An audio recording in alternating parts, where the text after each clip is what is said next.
जिस लड़के के पास सोने के लिए घर नहीं था, एक दिन उसी के नाम करोड़ों की कंपनी हो गई। लेकिन उसकी जिंदगी कैसे बदली, ये कहानी आपको आखिर तक रुलाएगी। मुंबई शहर, रात के 11 बजे थे। ठंडी हवा चल रही थी।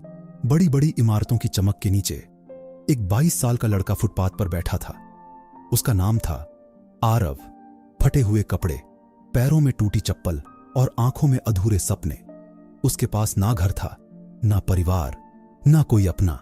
दिन भर वो ट्रैफिक सिग्नल पर गाड़ियों के शीशे साफ करता और रात में उसी फुटपाथ पर सो जाता। कई लोग उसे देखकर मुंह फेर लेते। कुछ लोग खाना फेंकते हुए कहते, अरे हट भिखारी। लेकिन आरव कभी पलटकर जवाब नहीं देता। वो सिर्फ मुस्कुराकर कहता, एक दिन मेरी जिंदगी जरूर बदलेगी। बारिश वाली रात, 1:20, 2:20। एक रात बहुत तेज बारिश हो रही थी। सड़कें लगभग खाली हो चुकी थीं। आरव एक दुकान के बाहर बैठा बारिश रुकने का इंतजार कर रहा था। तभी अचानक एक बड़ी काली कार तेजी से आई और सड़क किनारे रुक गई। कार का दरवाजा खुला और एक लड़की लड़खड़ाते हुए बाहर निकली। वो बहुत डरी हुई लग रही थी। कुछ कदम चलने के बाद वो अचानक सड़क पर गिर गई। लोग दूर खड़े वीडियो बना रहे थे, लेकिन कोई मदद करने नहीं आया।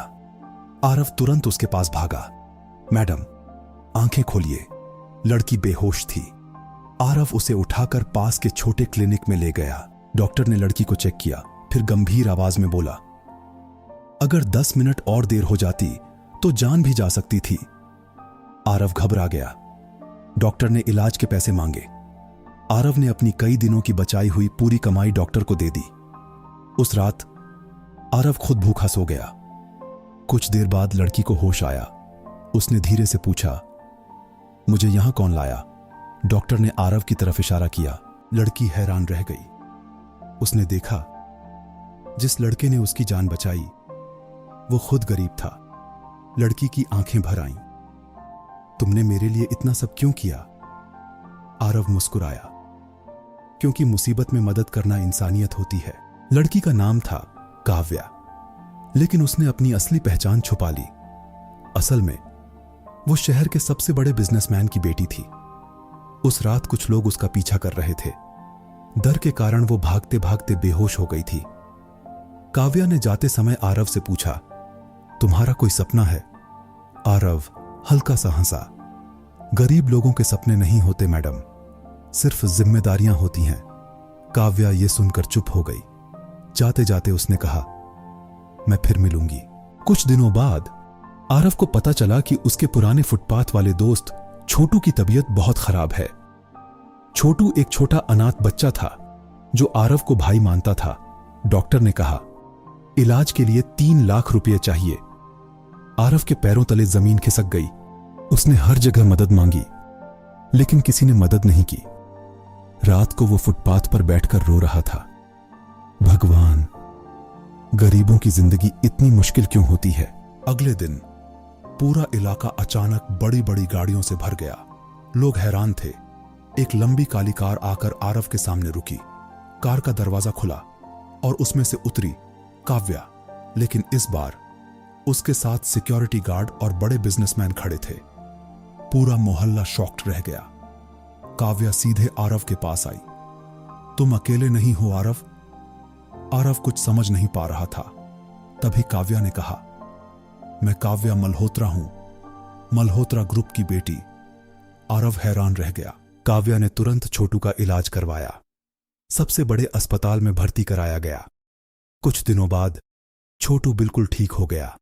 आरव रो पड़ा, मैं ये एहसान कभी नहीं भूलूंगा। काव्या मुस्कुराई, उस रात तुमने मेरी जान बचाई थी, आज मैंने सिर्फ तुम्हारा साथ दिया है। धीरे धीरे काव्या और आरव अच्छे दोस्त बन गए। काव्या ने आरव को अपनी कंपनी में काम दिया, लेकिन आरव सिर्फ नौकरी नहीं करना चाहता था, वो मेहनत से खुद कुछ बनना चाहता था। उसकी ईमानदारी देखकर काव्या ने उसे बिजनेस सिखाना शुरू किया।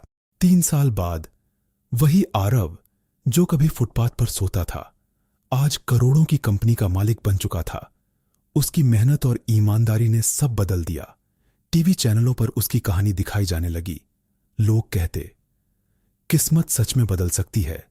लेकिन आरव आज भी नहीं बदला था। वो आज भी गरीबों की मदद करता था। एक दिन आरव उसी फुटपाथ पर वापस गया जहां वो कभी सोया करता था।